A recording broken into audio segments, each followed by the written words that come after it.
check it out. How did I get this camera angle?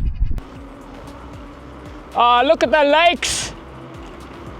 If we look a little bit closer, I've got one clamp at the bottom of the stem here, and it's a little spindle which screws into the bottom of your selfie stick.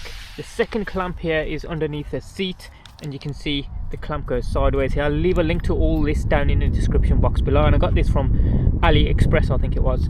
And you can see it steadies the selfie stick here, so it's not just wobbling around everywhere. You screw it into the bottom here and you steady it here. Here's the selfie stick, and this is the standard DJI Osmo Action selfie stick. As I say, links will be down in the description box below. We'll extend it a little bit just so that we can spin it into the bottom end of the first clamp. You can see it's fully extended, but the problem is it will flail around absolutely everywhere because that's not strong enough or stable enough to keep it there. So this second bit here, we need to make sure this is clamped in like so.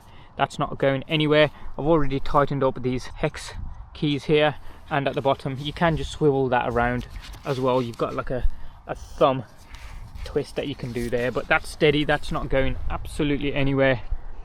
And I'm just going to mount the DJI Action 5 Pro to the end of this. I did find over really rocky ground that even with this extension and the double mount, it was still flailing around absolutely everywhere, and the image stabilization didn't really help because it was just wobbling way too much.